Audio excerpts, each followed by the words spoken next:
ಈ ದಿನದ ಶಾಲಾ ಸಂಸತ್ ಅಣುಕು ಅಧಿವೇಶನಕ್ಕೆ ಆಗಮಿಸಿರುವಂತಹ ಮಾನ್ಯ ಮುಖ್ಯಮಂತ್ರಿಗಳಿಗೆ, ಮಂತ್ರಿಮಂಡಲದವರಿಗೆ ಹಾಗೂ ಆಡಳಿತ ಪಕ್ಷದ ಎಲ್ಲಾ ಸದಸ್ಯರಿಗೂ ಸಹ ಸ್ವಾಗತವನ್ನು ಬಯಸುತ್ತೇನೆ. ಹಾಗೆಯೇ ವಿರೋಧ ಪಕ್ಷದ ನಾಯಕರು ಹಾಗೂ ಎಲ್ಲಾ ಸದಸ್ಯರಿಗೂ ಸಹ ಸ್ವಾಗತವನ್ನು ಬಯಸುತ್ತಿದ್ದೇನೆ. ಸಂತಾಪ ಸೂಚನೆ. ನಮ್ಮ ದೇಶದ ಗಡಿಯಲ್ಲಿ ಮಳೆ, ಚಳಿ, ಗಾಳಿ, ಬಿಸಿಲು ಎನ್ನದೆ ನಮ್ಮ ದೇಶವನ್ನು ರಕ್ಷಣೆ ಮಾಡುತ್ತಾ ದೇಶಕ್ಕಾಗಿ ಹೋರಾಡಿ ಹಲವಾರು ಸೈನಿಕರು ವೀರ ಮರಣವನ್ನು ಹೊಂದಿದ್ದಾರೆ. ಇದರ ಜೊತೆಗೆ ದೇಶದ ಹಲವಾರು ಕಡೆ ಭಯೋತ್ಪಾದಕರನ್ನು ನಿಗ್ರಹಿಸುವ ಕಾರ್ಯದಲ್ಲಿಯೂ ಸಹ ಹೋರಾಡಿ ವೀರ ಮರಣವನ್ನು ಹೊಂದಿರುತ್ತಾರೆ. ಪ್ರಸ್ತುತ ಕೆಲವು ರಾಜಕೀಯ ಧುರೀಣರು ಮತ್ತು ಗಣ್ಯ ವ್ಯಕ್ತಿಗಳು ನಮ್ಮನ್ನು ಅಗಲಿದ್ದಾರೆ. ಅವರೆಲ್ಲರಿಗೂ ಗೌರವಪೂರ್ವಕವಾಗಿ ಶ್ರದ್ಧಾಂಜಲಿಯನ್ನು ಸಲ್ಲಿಸೋಣ.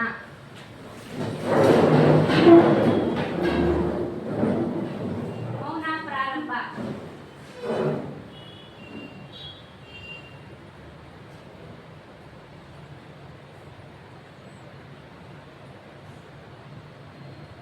ಮೌನ ಮುಕ್ತಾಯ. ಕುಳಿತುಕೊಳ್ಳಿ. ಪ್ರಶ್ನೋತ್ತರ ವೇಳೆ. ಸಭೆಯನ್ನು ಆರಂಭಿಸುವ ಮೊದಲು ಕೆಲವು ಸಲಹೆ ಸೂಚನೆಗಳನ್ನು ನೀಡಲು ಬಯಸುತ್ತೇನೆ. ಸಮಯದ ಅಭಾವವಿರುವುದರಿಂದ ಹಾಗೂ ಸಮಯದ ಸದ್ಬಳಕೆಯ ದೃಷ್ಟಿಯಿಂದ ವಿರೋಧ ಪಕ್ಷದ ನಾಯಕರು ಮತ್ತು ಸದಸ್ಯರು ಕೇಳುವ ಪ್ರಶ್ನೆಗಳು ನೇರವಾಗಿರಬೇಕು ಮತ್ತು ಸ್ಪಷ್ಟವಾಗಿರಬೇಕು ಹಾಗೂ ಅನಗತ್ಯ ಚರ್ಚೆಗಳಿಗೆ ಆಸ್ಪದ ನೀಡದಂತಿರಬೇಕು. ರಾಜ್ಯದ ಅಭಿವೃದ್ಧಿಯ ದೃಷ್ಟಿಯಿಂದ ಆರೋಗ್ಯಕರ ಚರ್ಚೆಗಳು ಮಾತ್ರ ನಡೆಯಬೇಕು. ಪ್ರಶ್ನೋತ್ತರ ವೇಳೆಯನ್ನು ಆರಂಭಿಸೋಣ. ಚುಕ್ಕೆ ಗುರುತಿನ ಪ್ರಶ್ನೆ 1. ಮಾನ್ಯ ಸಭಾಧ್ಯಕ್ಷರೇ, ನನ್ನ ಈ ಪ್ರಶ್ನೆ ಮಾನ್ಯ ಮುಖ್ಯಮಂತ್ರಿ ಅವರಿಗೆ. ನಮ್ಮ ರಾಜ್ಯದ ಸರ್ಕಾರಿ ಶಾಲೆಗಳ ದಾಖಲಾತಿ ಸಂಖ್ಯೆ ಕಡಿಮೆಯಾಗುತ್ತಿದೆ. ಇದು ಮಾನ್ಯ ಮುಖ್ಯಮಂತ್ರಿ ಅವರ ಗಮನಕ್ಕೆ ಬಂದಿದೆಯೇ? ಸಂಬಂಧಪಟ್ಟ ಸಚಿವರು ಉತ್ತರವನ್ನು ಸ್ಪಷ್ಟವಾಗಿ ನೀಡಬೇಕು. ಮಾನ್ಯ ಸಭಾಧ್ಯಕ್ಷರೇ, ನಮ್ಮ ವಿಪಕ್ಷ ಮಿತ್ರರು ಹೇಳಿದ ಈ ವಿಚಾರ ನಮ್ಮ ಗಮನಕ್ಕೆ ಬಂದಿದೆ ಅಂತ ತಿಳಿಸ್ತೀನಿ. ಮಾನ್ಯ ಸಭಾಧ್ಯಕ್ಷರೇ, ಗಮನಕ್ಕೆ ಬಂದಿದ್ದರೆ ಇದನ್ನು ಖಂಡಿಸಲು ನೀವು ಯಾವ ಕ್ರಮಗಳನ್ನು ಕೈಗೊಂಡಿದ್ದೀರಾ? ನಾವು ಸರ್ಕಾರಿ ಶಾಲೆಗಳಲ್ಲಿ ಮಕ್ಕಳ ಒಂದು ದಾಖಲಾತಿಯನ್ನು ಹೆಚ್ಚಿಸಲಿಕ್ಕೆ ಹಲವಾರು ಯೋಜನೆಗಳನ್ನ ನಾವು ತಂದಿದ್ದೇವೆ. 16 ವರ್ಷದಿಂದ 14 ವರ್ಷ ಒಳಪಟ್ಟ ಎಲ್ಲ ಮಕ್ಕಳಿಗೆ ಉಚಿತ ಮತ್ತು ಕಡ್ಡಾಯ ಶಿಕ್ಷಣವನ್ನು ಒದಗಿಸಿಕೊಡ್ತಾ ಇದ್ದೇವೆ.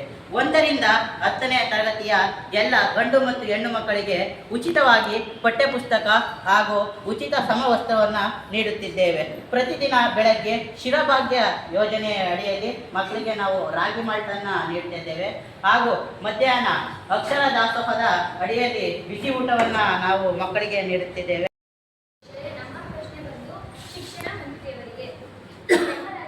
ಸರ್ಕಾರಿ ಶಾಲೆಗಳಲ್ಲಿ ಉಚಿತವಾಗಿ ಬೈಸಿಕಲ್ಗಳನ್ನ ಕೊಡ್ತಾ ಇದ್ರು. ಈಗ ಕಳೆದ 5 ವರ್ಷಗಳಿಂದ ಬೈಸಿಕಲ್ ಕೊಡೋದನ್ನ ನಿಲ್ಲಿಸ್ಬಿಟ್ಟಿದ್ದಾರೆ. ಅದರಿಂದ ಕೆಲವು ವಿದ್ಯಾರ್ಥಿಗಳಿಗೆ ತುಂಬಾ ತೊಂದರೆ ಆಗ್ತಾ ಇದೆ. ಕೆಲವರು ನಡ್ಕೊ ಬರೋಕ್ಕಾಗಲ್ಲ, ಅಷ್ಟು ದೂರ ಇದೆ, ಅದೆಲ್ಲ ಹೋಗಿ ಯಾರು ಓದೋದು ಅಂತ ಅಂದ್ಬಿಟ್ಟು ಕೆಲವರು ಮನೆಯಲ್ಲಿರೋರು ಮೆಂಟಾಲಿಟಿ ಅಂತೂ ಇದ್ದೇ ಇರ್ತಾರೆ. ಅದಕ್ಕಾಗಿ ಒಂದು ಸ್ವಲ್ಪ ಬೈಸಿಕಲ್ನ ಉಚಿತವಾಗಿ ಕೊಟ್ಟಿದ್ದಿದ್ರೆ ಮಕ್ಕಳು ಬಂದು ಶಾಲೆಗೆ ಓದ್ಕೊಂಡು ಚೆನ್ನಾಗಿ ಹೋಗ್ತಿದ್ರು. ಈ ವಿಚಾರ ಅವ್ರಿಗೆ ಗಮನಕ್ಕೆ ಬಂದಿದೆಯಾ? ಮಕ್ಕಳಿಗೆ ತೊಂದರೆ ಆಗ್ತಿದೆ ಬೈಸಿಕಲ್ ಕೊಡದೇ ಇರೋದ್ರಿಂದ ಅಂತ. ಇದಕ್ಕೆ ಸಂಬಂಧಪಟ್ಟ ಸಚಿವರು ಉತ್ತರ ನೀಡಬೇಕಾಗಿ ಕೇಳಿಕೊಳ್ಳುತ್ತೇನೆ. ಮಾನ್ಯ ಸಭಾಧ್ಯಕ್ಷರೇ, ನಿಮಗೆ ಈ ವಿಚಾರ ನಮ್ಮ ಸರ್ಕಾರದ ಗಮನಕ್ಕೆ ಬಂದಿದೆ. ಆಧಾರ್ ಕಾರ್ಡನ್ನ ಕೆಲವೊಂದು ಶಿಕ್ಷಣದ ದುಡ್ಡನ್ನು ಕೂಡ ಮಕ್ಕಳಿಗೆ ಖರ್ಚು ಮಾಡಲಾಗಿದೆ. ಮಕ್ಕಳಿಗೆ ಸ್ಕೂಲು ತಪ್ಪಿತು ಅಂತ ಹೊಸ ಕಾರ್ಯಕ್ರಮವನ್ನು ತಂದು ಮಕ್ಕಳಿಗೆ ಒಂದು ಸ್ವಲ್ಪ ಶಿಕ್ಷಣ ಹೆಚ್ಚಾಗಲಿ ಅಂದ್ಬಿಟ್ಟರು ರಜೆ ಕೊಟ್ಟಿದ್ದರ ಕಾರಣ ನಾವು ಬೇರೆ ಕಾರ್ಯಕ್ರಮಗಳಿಗೆ ಒಂದು ಹಣವನ್ನು ಕೊಟ್ಟಿದ್ದೇವೆ. ಮಾನ್ಯ ಸಭಾಧ್ಯಕ್ಷರೇ, ನಾವು ಆ ಹಣವೇನು ದುರುಪಯೋಗ ಮಾಡಿಲ್ಲ. ಈ ವರ್ಷ ನಾವು ಏನಂತ ಹೇಳ್ತೀವಿ ಅಂದರೆ, ಈ ವರ್ಷ ಬಂದಿರೋ 8ನೇ ತರಗತಿ ಮತ್ತು ಕಳೆದ ವರ್ಷದಿಂದ ಇರೋ 9 ಮತ್ತು 10ನೇ ತರಗತಿ ಮಕ್ಕಳಿಗೂ ಕೂಡ ನಾವು ಬೈಸಿಕಲ್ನ ಕೊಡ್ತೇವೆ ಅಂತ ನಾವು ಈ ಸಭೆಯಲ್ಲಿ ನಿಮಗೆ ಸ್ಪಷ್ಟೀಕರಿಸ್ತೇವೆ. ಮಾನ್ಯ ಸಭಾಧ್ಯಕ್ಷ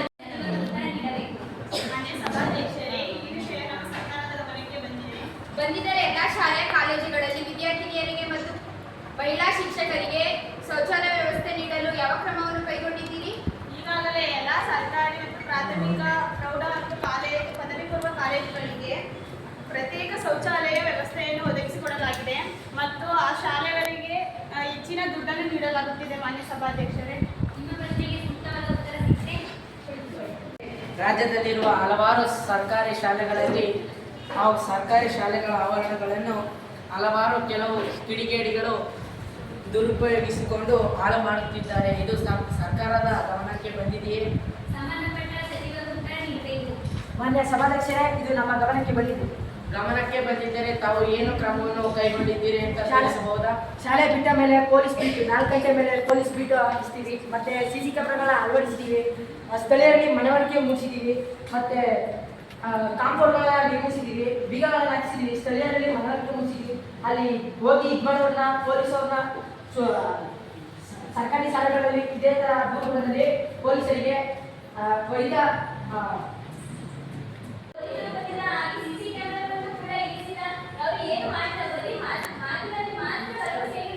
ಕಾಂಪೌಂಡ್ಗಳನ್ನ ನಿರ್ಮಿಸಿದೀವಿ ಅಂತ ಹೇಳಿದ್ದಾರೆ. ಆದ್ರೆ ಯಾವ ಸ್ಕೂಲಲ್ಲಿ ನೋಡಿ ಕಾಂಪೌಂಡ್ಗಳನ್ನ ಇಟ್ಟಿಗಿಲ್ಲ. ಕಾಂಪೌಂಡ್ ಸರಿ ಮಾಡಿದ್ರೆ ಯಾರು ಚೆನ್ನಾಗಿ ಎಲ್ಲ ಒಳಗೆ ಬರ್ತಾರೆ. ಕಾಂಪೌಂಡ್ ಸರಿ ಇಲ್ಲ ಅಂದ್ರೆ ತಾನೇ ಒಳಗೆ ಬಂದು ಅವ್ರು ಇದು ಮಾಡೋದು.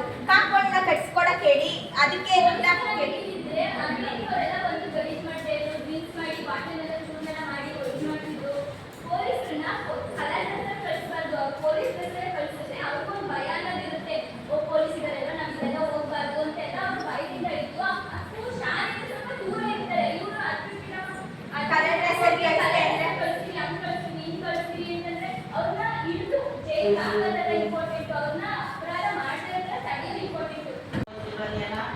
ನಿಯಂತ್ರಿಸಬೇಕು. ಆದ ಕಾರಣ ನಾವು ಎಲ್ಲ ಶಾಲೆಗಳಿಗೂ ಪೊಲೀಸ್ನ ನಾವು ಕಳಿಸಕ್ಕಾಗಲ್ಲ. ಏನೋ ಮಾನ್ಯ ಸಭಾಧ್ಯಕ್ಷರೇ ಕಳಿಸಕ್ಕಾಗಲ್ಲ ಅಂತ ಹೇಳಿಲ್ಲ. ಕಳಿಸೋದು ಒಂದು 2 ವರ್ಷ ಕಳಿಸ್ಬೋದು. ಆದ್ರೆ 24 hours ಅವರು ಅಲ್ಲೇ ಕಿಡಿಗೇಡಿಗಳನ್ನ ಕೈ ಆಡಳಿತ ಪಕ್ಷದವರು ಮತ್ತು ವಿರೋಧ ಪಕ್ಷದವರು ಶಾಂತಿಯಿಂದ ವರ್ತಿಸಬೇಕು. ವಿರೋಧ ಪಕ್ಷದವರಿಗೆ ನಮ್ಮ ರಾಜ್ಯದ ಸರ್ಕಾರಿ ಶಾಲೆಯಲ್ಲಿ ಓದಿರುವಂತಹ ಮಕ್ಕಳು, ಅಂಗನವಾಡಿಗಳಲ್ಲಿ ಓದಿರುವಂತಹ ಮಕ್ಕಳು, ಲಕ್ಷಾಂತರ ಮಕ್ಕಳು ಸರ್ಕಾರಿ ಶಾಲೆಗೆ ಓದ್ತಾ ಇದ್ದಾರೆ. ಆ ಮಕ್ಕಳಿಗೆ ಅಪೌಷ್ಟಿಕತೆಯಿಂದ ಒಳಗಾಗಿದ್ದಾರೆ. ಅಪೌಷ್ಟಿಕತೆಯಿಂದ ಒಳಗಾಗಿರುವ ಮಕ್ಕಳ ಈ ವಿಷಯ ಸರ್ಕಾರದ ಗಮನಕ್ಕೆ ಬಂದಿದೆ. ಸಂಬಂಧಪಟ್ಟ ಸಚಿವರು ಉತ್ತರವನ್ನು ನೀಡಬೇಕು. ಮಾನ್ಯ ಸಭಾಧ್ಯಕ್ಷರೇ, ಈ ವಿಷಯ ನಮ್ಮ ಸರ್ಕಾರದ ಗಮನಕ್ಕೆ ಬಂದಿದೆ. ಹೌದು, ಬಂದಿದೆಯೇ ಆಗಿದ್ದರೆ ಅಪೌಷ್ಟಿಕತೆಯಿಂದ ನಿವಾರಿಸಲು ಯಾವ ಕ್ರಮವನ್ನು ಸರ್ಕಾರ ಕೈಗೊಂಡಿದೆ? ಮಾನ್ಯ ಸಭಾಧ್ಯಕ್ಷರೇ, ನಮ್ಮ ವಿರೋಧ ಪಕ್ಷದ ನಾಯಕರು ಕೇಳ್ತಿರುವಂತಹ ಪ್ರಶ್ನೆ ಸಮಂಜಸವಾಗಿದೆ. ಈ ವಿಷಯ ನಮ್ಮ ಗಮನಕ್ಕೆ ಬಂದಿರೋದ್ರಿಂದ ನಾವು ಇದರ ಬಗ್ಗೆ ಸರಿಯಾದ ಕ್ರಮಗಳನ್ನ ಕೈಗೊಂಡಿದ್ದೀವಿ. ಮಕ್ಕಳಿಗೆ ಅಂಗನವಾಡಿ ಮತ್ತು ಸರ್ಕಾರಿ ಶಾಲೆ ಮಕ್ಕಳುಗಳಿಗೆ ಬಿಸಿ ಊಟದಲ್ಲಿ ಸಾರವರ್ಧಕವಾದ ಅಕ್ಕಿಯನ್ನು ಬಳಸಬೇಕು ಅಂತ ನಮ್ಮ ಅಧಿಕಾರಿಗಳಿಗೆ ತಿಳಿಸಿದ್ದೀವಿ. ಅವರು ಕೂಡ ಶಾಲೆಗಳಿಗೆ ಉತ್ತಮ ಗುಣಮಟ್ಟದ ಅಕ್ಕಿಯನ್ನು ಕೊಡ್ತಾ ಇದ್ದಾರೆ.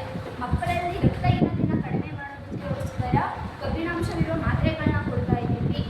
ನಮ್ಮ ಆರೋಗ್ಯ ಇಲಾಖೆಯ ವರದಿ ಪ್ರಕಾರ ಮಕ್ಕಳಲ್ಲಿ ಅಪೌಷ್ಟಿಕತೆ ಉಂಟಾಗಲು ಒಂದು ಕಾರಣ ಅಂದರೆ ಅದು ಜಂತುಹುಳುಗಳು. ಆ ಜಂತುಹುಳುಗಳ ನಿವಾರಣೆಗಾಗಿ ಆಲ್ ಬೆಂಡೋ ಜೋಲ್ ಮಾತ್ರೆಗಳನ್ನ ವರ್ಷಕ್ಕೆ 2 ಬಾರಿ ಮಕ್ಕಳಿಗೆ ಕೊಡ್ತಾ ಇದ್ದೀವಿ. ಮತ್ತು ಅಂಗನವಾಡಿ ಮತ್ತು ಶಾಲಾ ಮಕ್ಕಳಿಗೆ ಮಧ್ಯಾಹ್ನದ ಬಿಸಿ ಊಟದ ಜೊತೆಗೆ ಪ್ರತಿನಿತ್ಯ ಮೊಟ್ಟೆಯನ್ನು ಕೊಡ್ತಾ ಇದ್ದೀವಿ. ಮೊಟ್ಟೆಯನ್ನು ಸೇವನೆ ಮಾಡದೇ ಇರೋ ಮಕ್ಕಳಿಗೆ ಬಾಳೆಹಣ್ಣನ್ನು ಕೊಡ್ತಾ ಇದ್ದೀವಿ. ಅಂಗನವಾಡಿ ಮತ್ತು ಶಾಲಾ ಮಕ್ಕಳಿಗೆ ವರ್ಷಕ್ಕೆ 2 ಬಾರಿ ಆರೋಗ್ಯ ತಪಾಸಣೆಯನ್ನು ಮಾಡಿಸ್ತಾ ಇದ್ದೀವಿ. ಆ ಆರೋಗ್ಯ ತಪಾಸಣೆಯಲ್ಲಿ ಮಕ್ಕಳಲ್ಲಿ ಆರೋಗ್ಯ ಸಮಸ್ಯೆ ಏನಾದರೂ ಕಂಡು ಬಂದರೆ ಅವರಿಗೆ ಸರ್ಕಾರಿ ಆಸ್ಪತ್ರೆಗಳಲ್ಲಿ ಉಚಿತ ಚಿಕಿತ್ಸೆಗಳನ್ನು ಕೊಡ್ತಾ ಇದ್ದೀವಿ. ಹಾಗೂ ಅವರಿಗೆ ಕಣ್ಣಿನ ದೋಷಗಳಿರ್ಬೋದು ಅಂತ ಕಣ್ಣಿನ ತಪಾಸಣೆಯನ್ನು ಕೂಡ ಮಾಡಿಸ್ತಾ ಇದ್ದೀವಿ. ಅವರಲ್ಲಿ ಕಣ್ಣಿನಲ್ಲಿ ನ್ಯೂನತೆಗಳೇನಾದರೂ ಕಂಡು ಬಂದರೆ ಅವರಿಗೆ ಉಚಿತ ಕನ್ನಡಕಗಳನ್ನು ಕೂಡ ಕೊಡ್ತಾ ಇದ್ದೀವಿ. ಈ ಬಗ್ಗೆ ನಾವು ಪ್ರಶ್ನೆ 6. ಮಾನ್ಯ ಸಭಾಧ್ಯಕ್ಷರೇ, ನನ್ನ ಪ್ರಶ್ನೆ ಆರೋಗ್ಯ ಸಚಿವರಿಗೆ. ಮಾನ್ಯ ಆರೋಗ್ಯ ಸಚಿವರೇ, ರಾಜ್ಯದ ಗ್ರಾಮೀಣ ಪ್ರದೇಶಗಳಲ್ಲಿ ಡೆಂಗು ಮಲೇರಿಯಾ ಕಾಯಿಲೆಗಳು ಹೆಚ್ಚಾಗುತ್ತಿದೆ. ಇದು ನಿಮ್ಮ ಸರ್ಕಾರದ ಗಮನಕ್ಕೆ ಬಂದಿದೆಯೇ? ಸಂಬಂಧಪಟ್ಟ ಸಚಿವರು ಉತ್ತರ ನೀಡಬೇಕು. ಬಂದಿದ್ದರೆ ನೀವು ಇದರ ಮೇಲೆ ಏನು ಕ್ರಮ ಕೈಗೊಂಡಿದ್ದೀರಿ? ರಾಜ್ಯದಲ್ಲಿ ಈ ಬಾರಿ ಹೆಚ್ಚು ಮಳೆಯಾಗುತ್ತಿರುವ ಕಾರಣ ಸೊಳ್ಳೆಗಳ ಸಂಖ್ಯೆ ಹೆಚ್ಚಾಗಿ ಡೆಂಗು ಪ್ರಕರಣಗಳು ಹೆಚ್ಚಾಗುತ್ತಿವೆ. ಈ ರೋಗದ ನಿಯಂತ್ರಣಕ್ಕಾಗಿ ಈಗಾಗಲೇ ನಾವು ಅನೇಕ ಕಾರ್ಯಕ್ರಮಗಳನ್ನು ಹಮ್ಮಿಕೊಂಡಿದ್ದೇವೆ ಮತ್ತು ಶಾಲೆಗೆ ಡೆಂಗು ಪ್ರಕರಣದ ಬಗ್ಗೆ, ಶಾಲೆಯ ವಿದ್ಯಾರ್ಥಿಗಳಿಗೆ ಡೆಂಗು ಪ್ರಕರಣದ ಬಗ್ಗೆ ಅರಿವು ಮೂಡಿಸುತ್ತಿದ್ದೇವೆ. ಗ್ರಾಮೀಣ ಪ್ರದೇಶಗಳಲ್ಲಿ ಜನನಿಗಡಿ ಪ್ರದೇಶಗಳಲ್ಲಿ ನಮ್ಮ ಇಲಾಖೆಯ ಸಿಬ್ಬಂದಿಗಳು ಜಾಗೃತಿ ಮೂಡಿಸುತ್ತಿದ್ದಾರೆ. ಡೆಂಗು ನಿಯಂತ್ರಣಕ್ಕಾಗಿ ಸಾಕಷ್ಟು ಮುನ್ನೆಚ್ಚರಿಕೆಗಳನ್ನು ವಹಿಸುತ್ತಿದ್ದೇವೆ. ಅಧಿಕಾರಿಗಳೇ, ಈಗ ನಮ್ಮ ಸುತ್ತಮುತ್ತಲೂ ಗ್ರಾಮೀಣ ಪ್ರದೇಶ ಜಾಸ್ತಿ ಇದೆ. ಈ ಗ್ರಾಮೀಣ ಪ್ರದೇಶಗಳಲ್ಲಿ ಸರ್ಕಾರಿ ಶಾಲೆಗಳಿವೆ. ಸರ್ಕಾರಿ ಶಾಲೆಗಳಲ್ಲಿ ಕುಡಿಯೋ ನೀರಿನ ವ್ಯವಸ್ಥೆ ಇಲ್ಲ. ಈ ಕುಡಿಯೋ ನೀರಿನ ವ್ಯವಸ್ಥೆ ಸರಿ ಮಾಡಿಸ್ತಾರ ಇಲ್ವಾ? ಏನು ಉತ್ತರ ಕೊಡ್ತಾ ಇಲ್ಲ, ಏನಿಲ್ಲ. ಈ ಪ್ರಶ್ನೆ ಸರ್ಕಾರದ ಗಮನಕ್ಕೆ ಬಂದಿದೆಯಾ? ಸಂಬಂಧಪಟ್ಟ ಸಚಿವರು ಸೂಕ್ತವಾದ ಉತ್ತರ ನೀಡಬೇಕು. ಬಂದಿದ್ಮೇಲೆ ಏನ್ ಕ್ರಮಗಳು ಕೈಗೊಂಡಿದ್ದೀರಾ ನೀವು ಇದ್ರ ಶಾಲೆಗಳಿಗೆ ಕುಡಿಯುವ ನೀರಿನ ಜಲಜೀವನ ಮಿಷನ್ಗಳನ್ನು ಜೀವನಡಿಯಲ್ಲಿ ತಂದಿದ್ದೀವಿ ಮತ್ತು ಶಾಲೆಗಳಿಗೆ ಆದ್ಯತೆ ಮೇರೆಗೆ ನೀರಿನ ಕುಡಿಯುವ ವ್ಯವಸ್ಥೆಯನ್ನು ತೆಗೆದಿದ್ದೀವಿ ಮತ್ತು ನೀರು ಮತ್ತು ಶೌಚಾಲಯಗಳಲ್ಲಿ ನೀರು ಎಲ್ಲ ಶಾಲಾ ಮಕ್ಕಳಿಗೂ ನೀರು ಸಿಗಬೇಕು. ಎಲ್ಲ ಶಾಲಾ ಮಕ್ಕಳಿಗೂ ಕುಡಿಯೋದಕ್ಕಾಗಲಿ ಶೌಚಾಲಯಕ್ಕಾಗಲಿ ಯಾವುದಕ್ಕಾದರೂ ಉಪಯುಕ್ತವಾದ ಕೆಲಸಕ್ಕೆ ಬಳಸ್ಕೊಳ್ಳೋದಕ್ಕೆ ನೀರು ಪ್ರತಿಯೊಂದಕ್ಕೂ ನೀರು ಸಿಗೋದು ಮಾಡಿದ್ದೀವಿ. ಪ್ರಶ್ನೆ 8. ಮಾನ್ಯ ಸಭಾಧ್ಯಕ್ಷರೇ, ನನ್ನ ಈ ಪ್ರಶ್ನೆ ಗ್ರಾಮೀಣಾಭಿವೃದ್ಧಿ ಸಚಿವರಿಗೆ. ಮಾನ್ಯ ಗ್ರಾಮೀಣಾಭಿವೃದ್ಧಿ ಸಚಿವರೇ, ನಮ್ಮ ರಾಜ್ಯದ ಅನೇಕ ಗ್ರಾಮೀಣ ಪ್ರದೇಶದ ಸರ್ಕಾರಿ ಶಾಲೆಗಳಲ್ಲಿ ಕಾಂಪೌಂಡ್ ವ್ಯವಸ್ಥೆ ಇಲ್ಲದೆ ಅನೇಕ ದುರ್ಘಟನೆಗಳು ಸಂಭವಿಸುತ್ತಿವೆ. ಇದು ನಿಮ್ಮ ಗಮನಕ್ಕೆ ಬಂದಿದೆಯೇ? ಸಂಬಂಧಪಟ್ಟ ಸಚಿವರು ಉತ್ತರ ನೀಡಬೇಕು.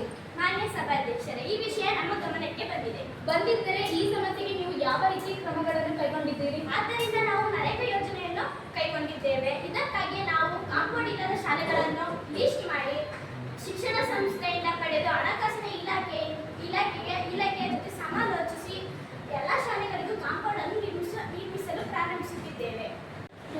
9. ಮಾನ್ಯ ಸಭಾಧ್ಯಕ್ಷರೇ, ನನ್ನ ಪ್ರಶ್ನೆ ಗೃಹ ಸಚಿವರೇ, ಇತ್ತೀಚೆಗೆ ಗ್ರಾಮೀಣ ಪ್ರದೇಶಗಳಲ್ಲಿ ಹೆಚ್ಚಿನ ಬಾಲ್ಯ ವಿವಾಹ ನಡೆದಿದೆ. ಆದ್ದರಿಂದ ಈ ವಿಷಯ ನಿಮಗೆ ಅರಿವು ಬಂದಿದೆಯೇ? ಸಂಬಂಧಪಟ್ಟ ಸಚಿವರು ಉತ್ತರ ನೀಡಬೇಕು. ಮಾನ್ಯ ಸಭಾಧ್ಯಕ್ಷರೇ, ಈ ವಿಷಯ ನಮ್ಮ ಗಮನಕ್ಕೆ ಬಂದಿದ್ದರೆ ಬಾಲ್ಯ ವಿವಾಹಗಳನ್ನು ನಿಯಂತ್ರಿಸಲು ಕೈಗೊಂಡಿರುವ ಕ್ರಮಗಳೇನು? ಬಾಲ್ಯ ವಿವಾಹ ನಿಷೇಧ ಕಾರ್ಯಕ್ರಮವು 2006ರಲ್ಲಿ ಜಾರಿಗೊಳಿಸಲಾಗಿದೆ ಮತ್ತು 47 ಅಧಿಕಾರಿಗಳನ್ನು ಬಾಲ್ಯ ವಿವಾಹ ನಿಷೇಧ ಕಾಯ್ದೆಗೆ ನೇಮಿಸಲಾಗಿದೆ. ಬಾಲ್ಯ ವಿವಾಹ ಕುರಿತು ಜನರಿಗೆ ಅರಿವು ಮೂಡಿಸಲು ಅನೇಕ ಕಾರ್ಯಕ್ರಮಗಳನ್ನು ನಿಯೋಜಿಸಲಾಗುತ್ತಿದೆ. ಬಾಲ್ಯ ವಿವಾಹ ಸಂಬಂಧಿತ ಪ್ರಕರಣಗಳನ್ನು ತ್ವರಿತಗೊಳಿಸಲು ವಿಲೇವಾರಿ ಮಾಡಲು ಅನೇಕ ನ್ಯಾಯಾಲಯಗಳನ್ನು ಸ್ಥಾಪನೆ ಮಾಡಲಾಗಿದೆ. ನಾವು ಜಾರಿಗೆ ತಂದಿದ್ದೇವೆ. ಹಾಗೆ ಮಕ್ಕಳು ಯಾರು ಬಾಲ್ಯ ವಿವಾಹಕ್ಕೆ ಒಳಗಾಗ್ತಾರೆ ಅವರು ಕೂಡ ನಮ್ಮ ಒಂದು ಮಕ್ಕಳ ಸಹಾಯವಾಣಿಗೆ ಇನ್ಫಾರ್ಮೇಶನ್ ಕೊಟ್ಟರೆ ನಮ್ಮ ತುಂಬ ಸಹಾಯ ಆಗುತ್ತೆ. ನಮ್ಮ ಮಕ್ಕಳ ಸಹಾಯವಾಣಿ ಏನು ದೂರವಾಣಿ ಇದೆ ಅದು 24 hours ಕೆಲಸ ಮಾಡುತ್ತೆ ಇರುತ್ತೆ. ಯಾರು ಬಾಲ್ಯ ವಿವಾಹಕ್ಕೆ ಒಳಗಾಗ್ತಾರೆ ಅವರು ಆಗಿರ್ಬೋದು ಅಥವಾ ಅದನ್ನು ಬಾಲ್ಯ ವಿವಾಹ ಕಂಡವರು ನಮಗೆ ಇನ್ಫಾರ್ಮೇಶನ್ ಮಾಡಿದ್ರೆ ನಾವು ಅದನ್ನ ನಿಷೇಧನೆ ಮಾಡ್ತೀವಿ. ಹಾಗೆ ಅವರ ತಂದೆ ತಾಯಿಗಳನ್ನ ಅರಿವು ಮೂಡಿಸುವಂತೆ ನಾವು ಸ್ಥಳೀಯ ಕಾರ್ಯಕ್ರಮಗಳನ್ನ ಆಲ್ರೆಡಿ ನಾವು ಹಮ್ಮಿಕೊಂಡಿದ್ದೇವೆ ಅಂತ ನಾನು ನಿಮಗೆ ತಿಳಿಸ್ತೇನೆ. ಮಾನ್ಯ ಅಧ್ಯಕ್ಷರೇ, ನನ್ನ ಪ್ರಶ್ನೆ ಗೃಹ ಸಚಿವರಿಗೆ. ಇತ್ತೀಚಿನ ದಿನಗಳಲ್ಲಿ ನಮ್ಮ ರಾಜ್ಯದಲ್ಲಿ ಹೆಣ್ಣು ಮಕ್ಕಳಿನ ಮೇಲೆ ದೌರ್ಜನ್ಯ ನಡೆಯುತ್ತಿದೆ. ಇದು ನಿಮ್ಮ ಕಿವಿಗೆ ಕೇಳಿಬಂದಿದೆ. ಸಂಬಂಧಪಟ್ಟ ಸಚಿವರು ಉತ್ತರ ನೀಡಬೇಕು. ಮಾನ್ಯ ಸಭಾಧ್ಯಕ್ಷರೇ, ಇದು ನಮ್ಮ ಸರ್ಕಾರದ ಕಿವಿಗೆ ಬಿದ್ದಿದ್ದೆ. ನೀವು ಈ ಸಮಸ್ಯೆಯನ್ನು ನಿವಾರಿಸಲು ನೀವೇನು ಕ್ರಮ ಕೈಗೊಂಡಿದ್ದೀರಾ? ಮಾನ್ಯ ಸಭಾಧ್ಯಕ್ಷರೇ, ನಾವು 2012ರಲ್ಲಿ ಪೋಕ್ಸೋ ಕಾಯ್ದೆ ಅಂದ್ರೆ ಹೆಣ್ಣು ಮಕ್ಕಳ ಮೇಲೆ ಆಗ್ತಿರೋ ದೌರ್ಜನ್ಯಕ್ಕೋಸ್ಕರ ಅದನ್ನ ತಡೆಗಟ್ಟಕ್ಕೋಸ್ಕರ ನಾವು ಕಾಯ್ದೆಯನ್ನ ಕೈಗೊಂಡಿದ್ದೇವೆ. ಪೋಕ್ಸೋ ಅಪರಾಧಗಳನ್ನು ಜಾಮೀನು ರಹಿತ ಅಂತಂದ್ರೆ ಅವ್ರಿಗೆ ಬೇಗ ಸಿಗದೆ ಇರೋ ಹಾಗೆ ಆ ಥರ ಒಂದು ಕಾನೂನನ್ನು ನಾವು ಜಾರಿಗೆ ತಂದಿದ್ದೇವೆ. ಪೋಕ್ಸೋ ಕಾಯ್ದೆ ಕುರಿತು ಅರಿವು ಮೂಡಿಸಲು ಎಲ್ಲ ಕ್ರಮಗಳನ್ನು ಕೈಗೊಂಡಿದ್ದೇವೆ. ನಾವು ಪ್ರತಿಯೊಂದು ಹೆಣ್ಣು ಮಕ್ಕಳಲ್ಲೂ ಅರಿವನ್ನ ಮೂಡಿಸ್ತಾ ಇದ್ದೇವೆ. ಅವ್ರ ಮೇಲೆ ಆಗ್ತಿರೋ ದೌರ್ಜನ್ಯನ ತಡೆಯಕ್ಕೆ ನಾವು ಪ್ರಯತ್ನ ಪಡ್ತಾ ಇದ್ದೇವೆ.